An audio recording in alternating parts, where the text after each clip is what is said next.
खेडचा पश्चिम भाग संकटात, मान्सूनपूर्व पावसासह चक्रीवादळाचा भीषण तडाखा, लोकप्रतिनिधींकडून पाहणी व मदतीचा ओघ सुरू. खेड तालुक्यातील पश्चिम भागातील आदिवासी गावांना मान्सूनपूर्व पावसासह आलेल्या भीषण चक्रीवादळाने मोठा तडाखा दिला आहे. अचानक ओढावलेल्या या नैसर्गिक आपत्तीमुळे परिसरातील जनजीवन विस्कळीत झालं असून नागरिकांचं मोठं नुकसान झालं आहे. वेगवान वाऱ्यासह झालेल्या मुसळधार पावसामुळे अनेक घरांची पडझड झाली आहे, तर शेतकऱ्यांच्या शेती पिकांचं व उपजीविकेच्या साधनांचंही अतोनात नुकसान झालं आहे. अनेकांचा संसार उघड्यावर आल्याने ग्रामस्थांमध्ये चिंतेचं वातावरण निर्माण झालं. लोकप्रतिनिधींकडून पाहणी व तातडीची कार्यवाही.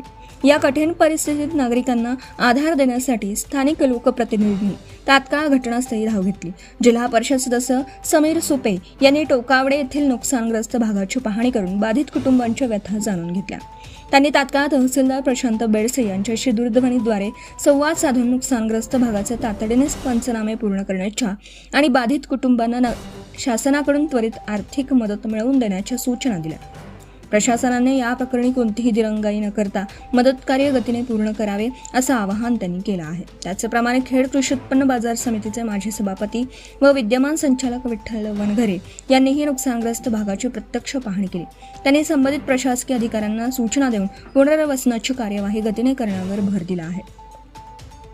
बाधित कुटुंबांना दिलासा देण्यासाठी खेड आळंदी विधानसभा मतदारसंघाचे आमदार माननीय बाबाजी रामचंद्र काळे यांनी पुढाकार घेतला आहे. त्यांच्या माध्यमातून नुकसानग्रस्त कुटुंबांना जीवनावश्यक वस्तूंच्या किटचं वाटप करण्यात आलं आहे. आमदार काळे यांच्यासह स्थानिक प्रशासन आणि जनप्रतिनिधींच्या समन्वयामुळे मदत कार्य वेगाने सुरू असून नुकसानग्रस्त बांधवांना दिलासा देण्याचा प्रयत्न केला जात आहे.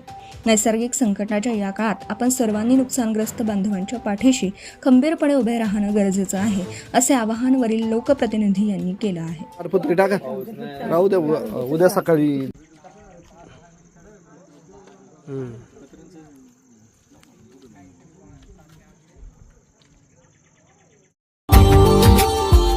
Subscribe now and press the bell icon.